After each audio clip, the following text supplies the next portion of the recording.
The 5 habits no one sees from Chinese Tai Chi masters to eliminate belly bloat forever. Sarah Chen sat at her kitchen table at 11:47 p.m., laptop still glowing, a half-empty bag of pretzels beside her left hand. Her abdomen pressed hard against the waistband of her sweatpants, not from weight, but from the familiar, uncomfortable tightness that had become her baseline. She'd eaten dinner 3 hours ago.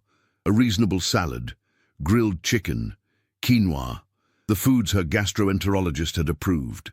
Yet here she was again, belly distended, breath shallow, scrolling through another Reddit thread about SIBO, candida overgrowth, food sensitivities she might not have tested for yet. She pressed 2 fingers just below her ribs. Firm, swollen, the kind of bloating that made her look 6 months pregnant by evening, no matter what she ate. It had been like this for 4 years. 4 years of elimination diets. No gluten, no dairy, no FODMAPs, no nightshades. 4 years of expensive probiotics lined up in her fridge, like tiny soldiers that never won the war.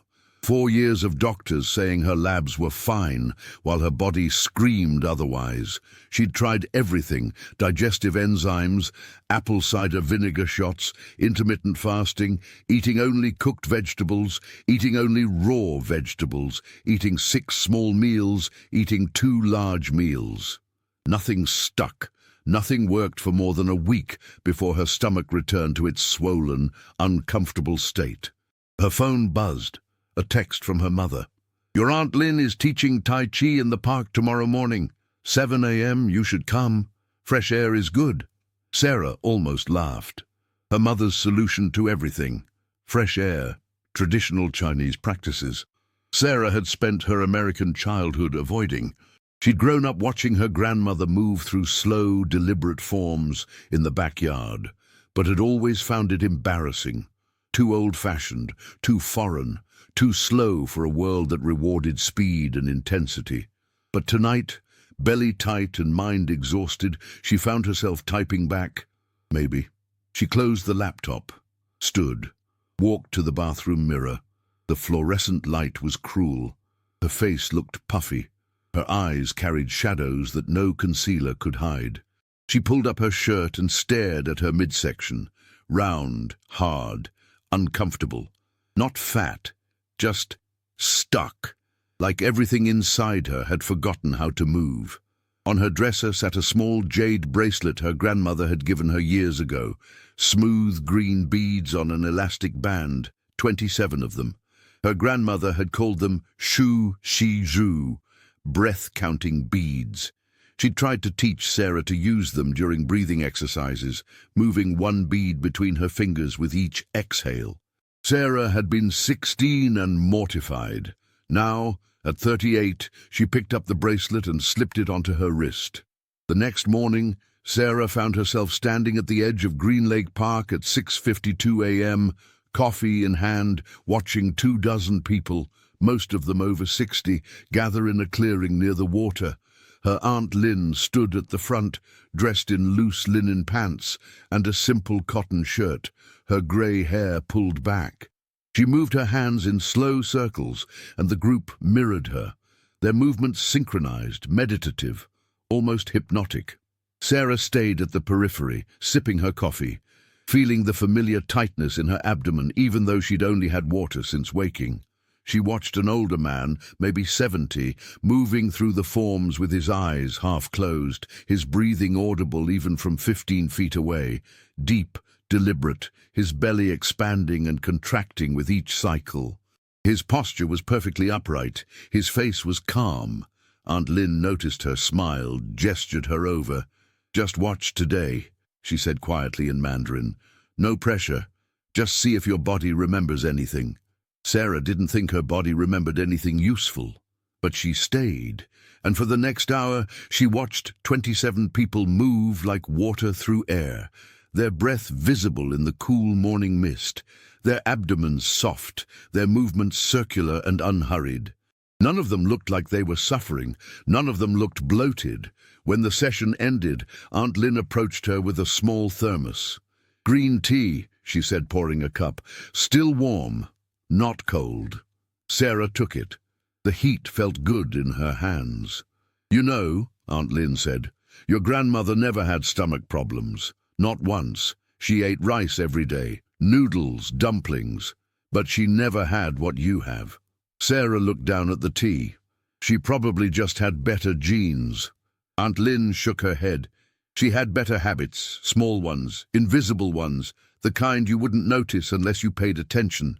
Sarah didn't respond, but as she drove home, the jade bracelet still on her wrist, she realized her abdomen felt slightly different, not empty, not fixed, just less tight, and she couldn't explain why. If you've ever felt tired, even after a full night of sleep, or frustrated with diets that don't last, tell us in the comments which part of this story feels familiar. And stay with us for the next chapters. Sarah didn't go back to the park for 5 days. She told herself she was busy, deadlines, client revisions, the usual fog of screen time and late-night snacking that defined her routine. But the truth was simpler. She was afraid. Afraid that if she tried something and it didn't work, she'd be back to square one, scrolling through health forums at midnight, desperate and confused. On the 6th morning, she woke at 6:15 a.m., with her stomach already distended, even though she hadn't eaten since 7 p.m. the night before. She looked at the jade bracelet on her nightstand, slipped it on, drove to the park. Aunt Lynn didn't make a fuss. She simply gestured Sarah into the group, positioned her near the back, and began the session. The movements were slower than Sarah expected, arms lifting, sinking, circling. Her first instinct was impatience. This wouldn't burn calories. This wouldn't do anything. But Aunt Lynn's voice cut through the early morning quiet. "Breathe from here," she said in Mandarin, placing a hand on her lower abdomen. "Not from your chest. Your belly should move first." Sarah tried.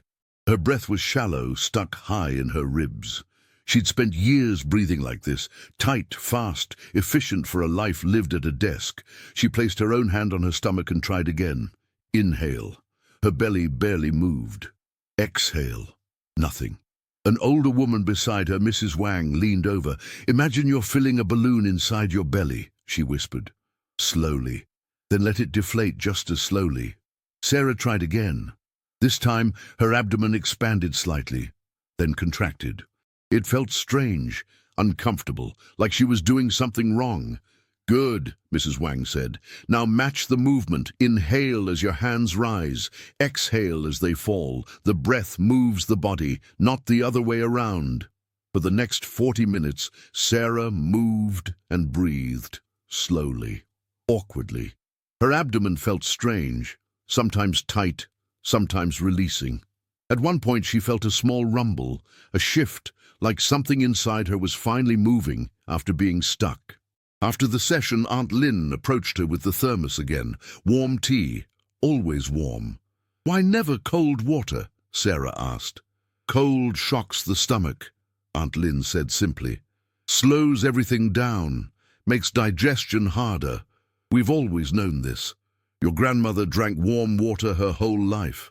Sarah thought about the iced lattes she drank every morning, the cold smoothies, the ice water she chugged after meals, thinking it would help. "What else did she do?" Sarah asked. Aunt Lynn smiled. "She ate her biggest meal in the morning, between 7 and 9, never late at night. But I'm not hungry in the morning, because you eat late at night. Your body is still digesting when you wake up. Of course you're not hungry."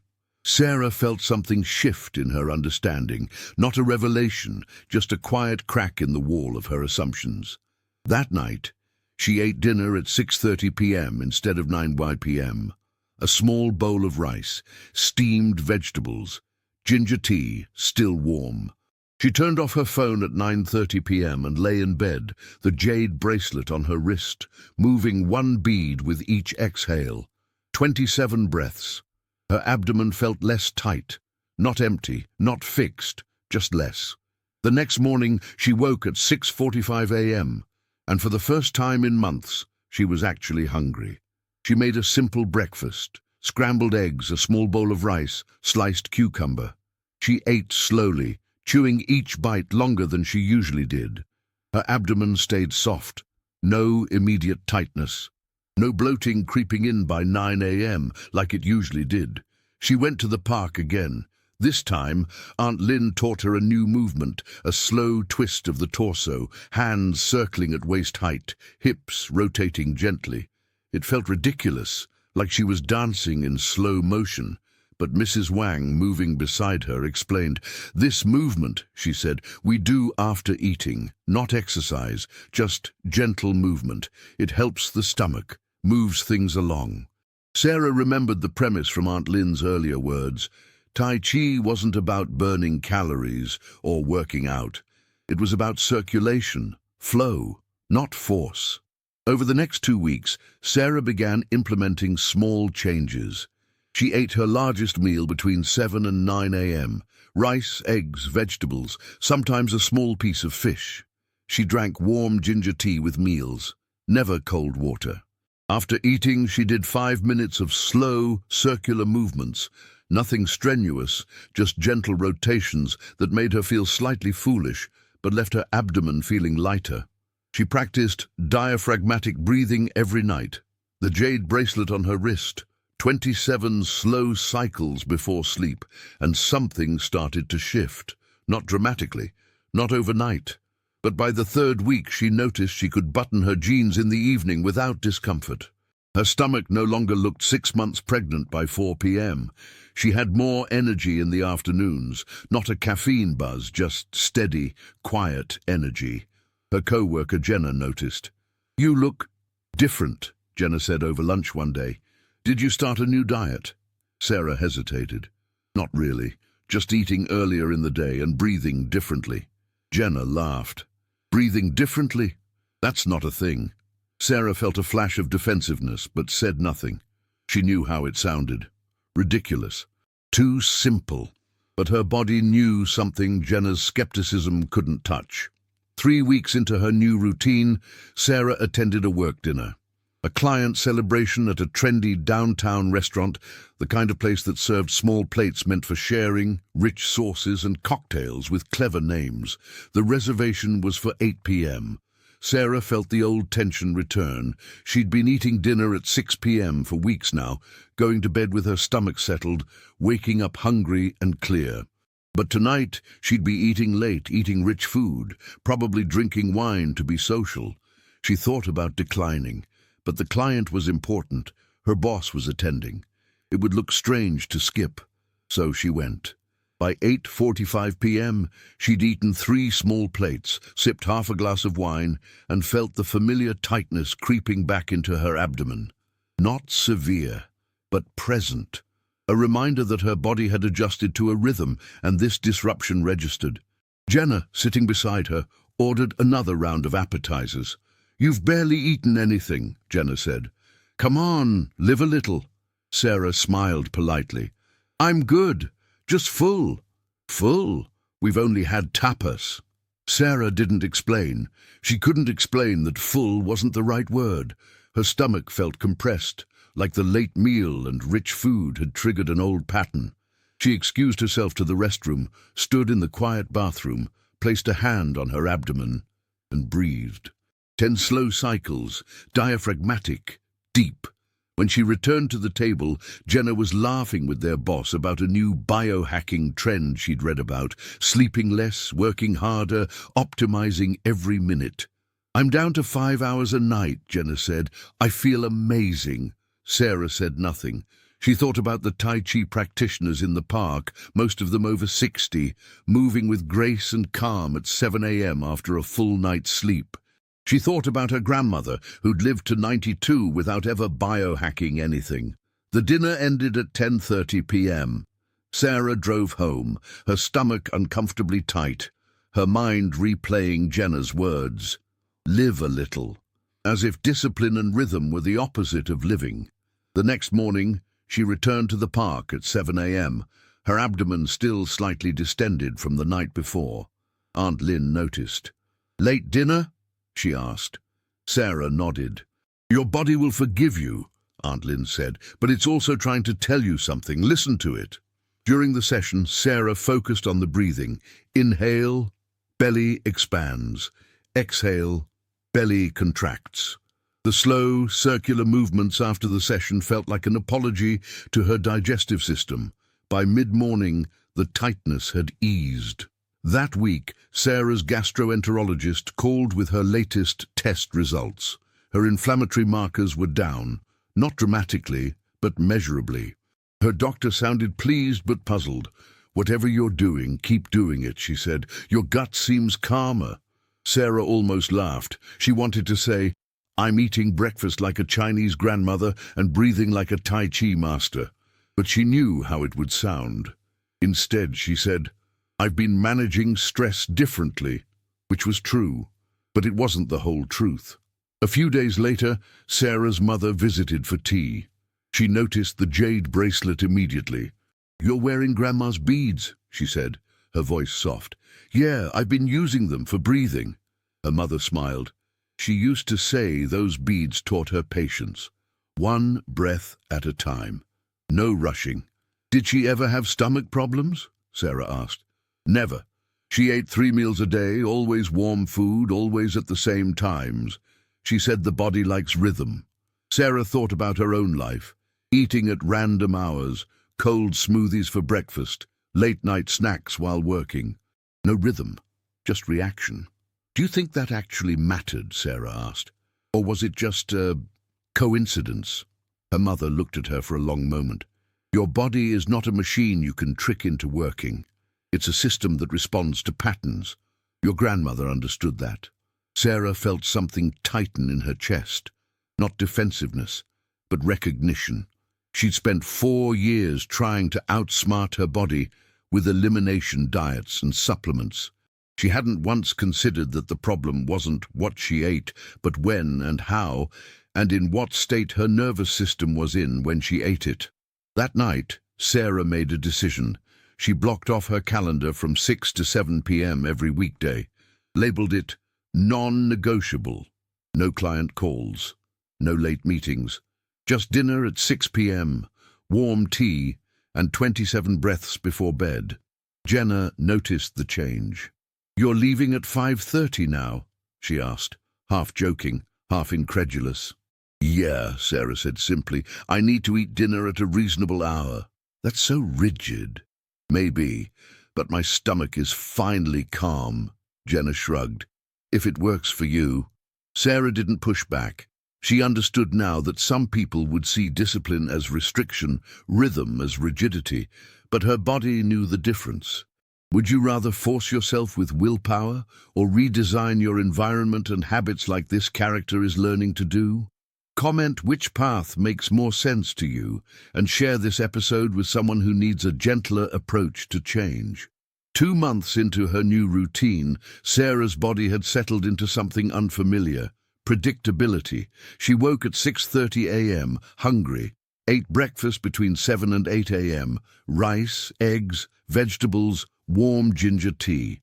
Went to the park 3 mornings a week for Tai Chi, worked, ate a moderate lunch, finished work by 5:30 p.m., dinner at 6 p.m., no screens after 9 p.m., 27 slow breaths with the jade bracelet before sleep.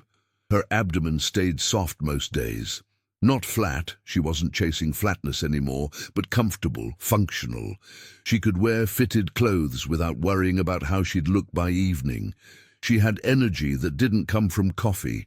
Her mind felt less foggy. But predictability also meant facing a truth she'd been avoiding. Her life had been structured around chaos. Late nights, last-minute deadlines, eating whenever, wherever. She'd worn that chaos like a badge of honor. "I'm so busy, I barely have time to eat." Now, with rhythm in place, she realized how much of that chaos had been a choice, an identity, a way to avoid stillness. The test came in the form of a work trip. 5 days in San Francisco for a conference, early morning panels, late-night networking events, hotel breakfast buffets, client dinners that wouldn't start until 8 p.m. Sarah felt the old anxiety return. What if she lost everything she'd built? What if 5 days of disruption sent her back to square one? The night before her flight, she sat in her kitchen, staring at the jade bracelet on her wrist.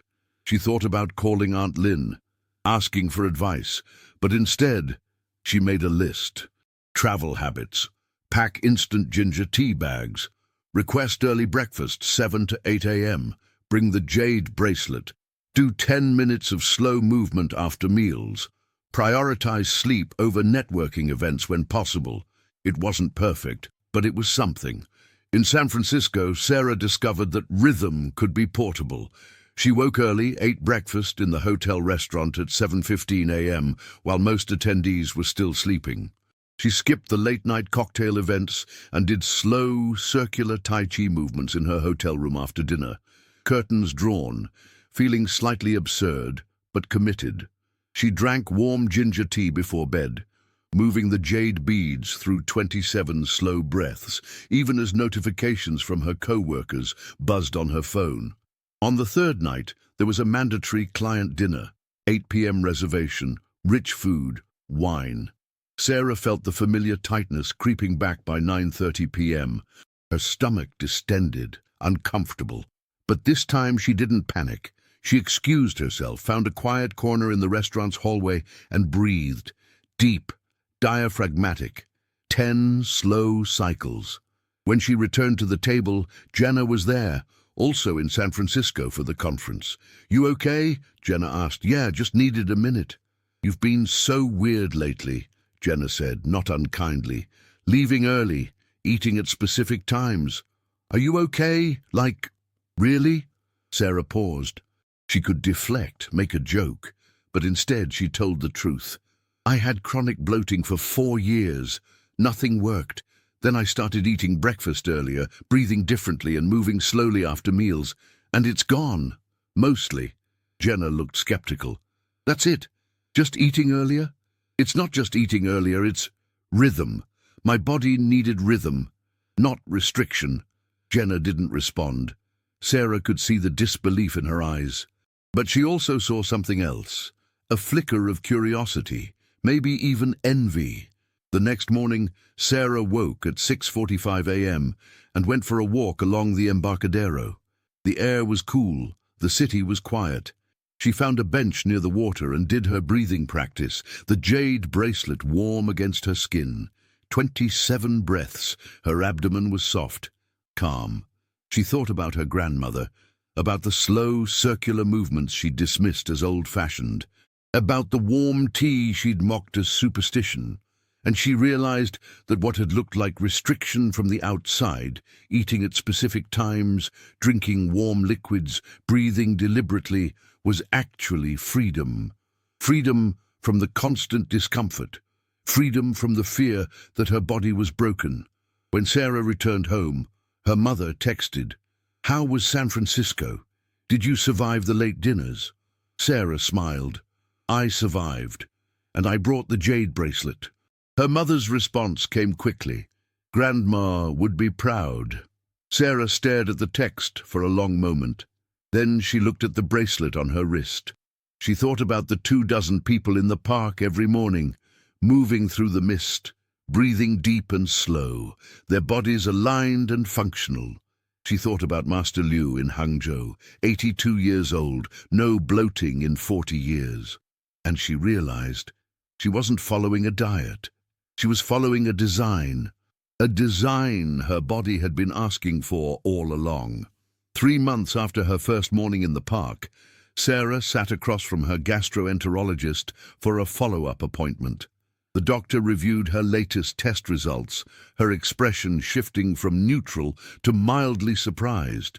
"Your inflammatory markers are significantly lower," she said. "Your gut motility has improved. Whatever protocol you've been following is working." "It's not really a protocol," Sarah said.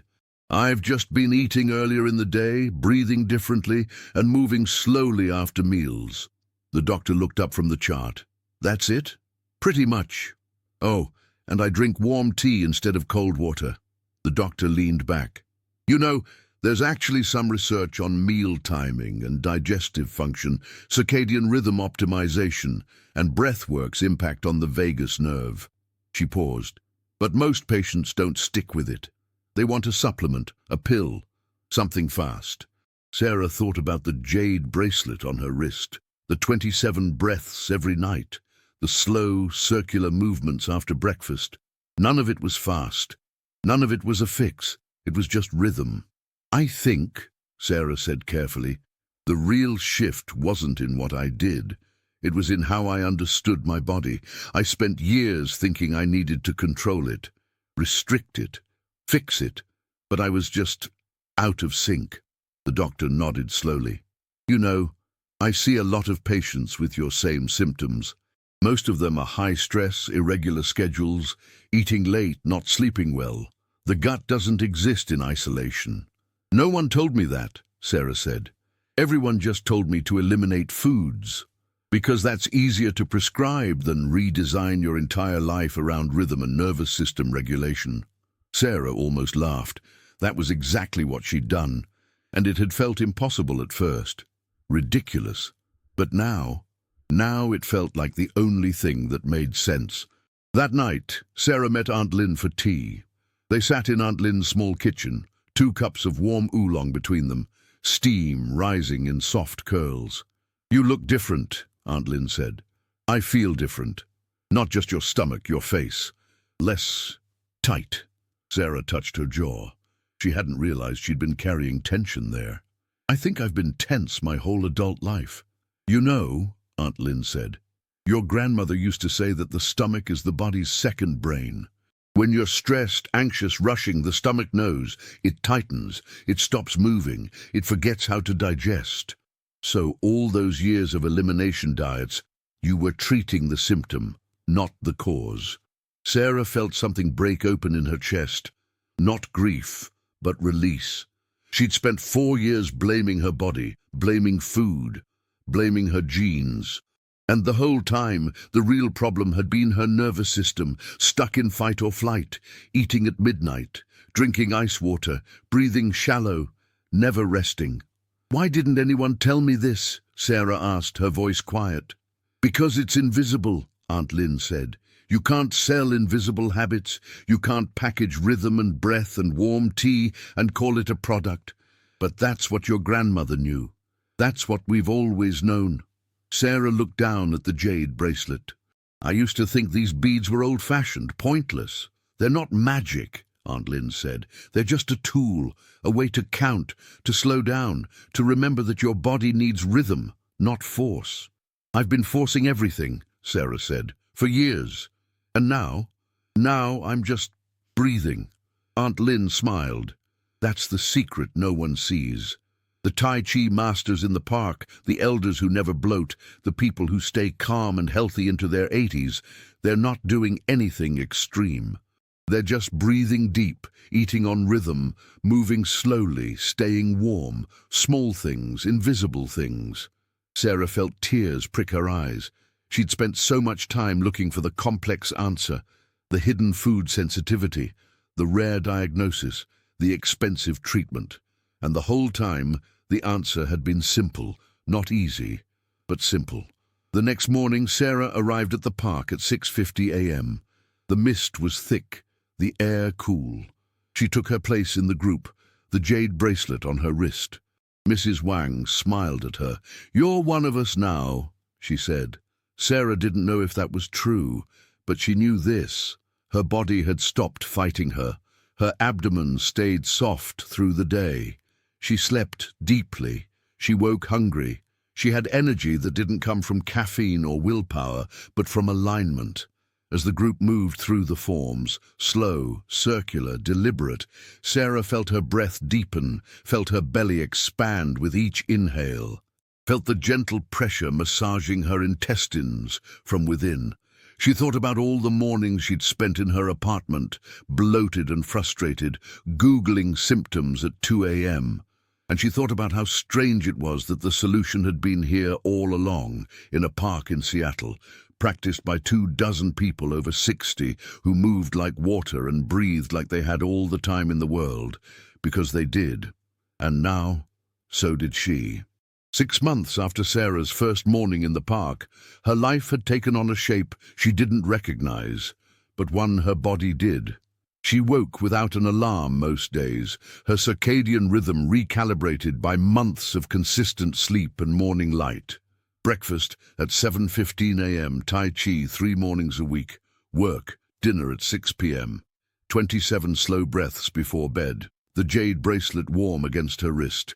Her abdomen stayed soft. Not perfect. There were still days when stress or a late meal brought back mild bloating, but those days were exceptions, not the baseline. And when they happened, Sarah knew how to respond. Breathe deep, move slowly, drink warm tea, sleep well. Her body forgave her faster now. Jenna noticed the long-term change. Over coffee one afternoon, Sarah's was green tea, warm. Jenna finally asked, "Okay, I have to know. What did you actually do? Because you look, I don't know, calm. And your stomach thing is gone, right?" Sarah hesitated. Then she pulled up her sleeve and showed Jenna the jade bracelet. "I breathe," she said, "every night, 27 slow breaths, and I eat my biggest meal in the morning, and I move slowly after eating, and I drink warm tea instead of iced coffee." Jenna stared at her. "That's it? That's it. But it's not small, it's everything. It sounds so simple. It is simple, but it took me 4 years to figure out. Because I kept looking for the complicated answer." Jenna was quiet for a moment. Then she said, "I've had stomach issues for years. I just thought it was normal." "It's common," Sarah said, "but it's not normal. Do you think it would work for me?" Sarah thought about how to answer, about all the ways people wanted quick fixes, magic pills, instant transformations, about how she'd been that person. "I don't know," Sarah said honestly, "but I know this. Your body isn't broken. It just might be out of rhythm." A few weeks later, Sarah's mother called. "I'm making dumplings this weekend. Come over, bring your bracelet." When Sarah arrived, her mother had set the table with her grandmother's dishes, small porcelain bowls, ceramic teacups, chopsticks worn smooth with decades of use. They folded dumplings together in the kitchen, the rhythm meditative, the conversation sparse but warm. "Your grandmother would fold dumplings every Sunday," her mother said. "Always the same time, always with tea. She said it was her meditation." "I get it now," Sarah said. Her mother looked at her. "You look like her, you know. When you move, when you breathe." Sarah felt something tighten in her throat. Not sadness, but connection. She'd spent so much of her life running from her grandmother's slowness, her rituals, her old-fashioned habits. And now, at 38, she'd circled back to them. Not because they were trendy, or because science had validated them, though it had, but because her body had been asking for them all along. After dinner, Sarah stood at the sink, washing dishes, and looked out the window at her mother's small backyard. In the corner, barely visible in the dusk, was the spot where her grandmother used to practice Tai Chi. The grass was overgrown now, but Sarah could still picture her. Slow hands, deep breath, upright spine. She dried her hands and stepped outside. Stood in that spot, breathed. 27 cycles, the jade bracelet moving between her fingers. The air was cool, the sky was fading to purple, and for the first time in years, Sarah felt at home in her own body. 2 years after that first morning in the park, Sarah received a message from a new client, a woman in her early 30s, struggling with chronic digestive issues, desperate for help designing a website for her wellness blog. They met for coffee. Sarah ordered warm ginger tea, and the woman explained her story. Years of bloating, countless diets, doctors who said her labs were fine, a body that felt broken. Sarah listened. And then she said, "Do you eat breakfast?" The woman looked confused. "Not really. I'm not hungry in the morning." "Do you drink cold water?" "All the time." "Do you breathe from your chest or your belly?" The woman paused. "I don't know." Sarah smiled, pulled up her sleeve, showed the jade bracelet. "This was my grandmother's," she said. "She used it to count breaths, deep, slow, diaphragmatic breaths, 27 every night." The woman stared at the beads. "And that helped with bloating?" That and eating my biggest meal in the morning, and moving slowly after meals, and drinking warm liquids, and sleeping well. Sarah paused. It sounds simple, but it changed everything. Did you see a specialist? A practitioner? I saw my aunt in a park, doing Tai Chi at 7 a.m. with 24 people over 60 who had better digestion than I did. The woman was quiet. Then she said, "I've tried everything except that." "You've tried everything fast," Sarah said gently. "You haven't tried slow."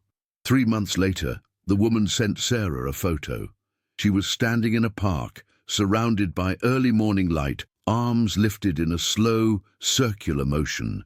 The message said, "My stomach is calm for the first time in 5 years. Thank you for telling me to breathe." Sarah saved the photo. She thought about the dozens of people she'd seen over the past 2 years, colleagues, friends, strangers, who'd noticed her transformation and asked what she'd done. Most of them had been skeptical. Some had tried and quit after a week.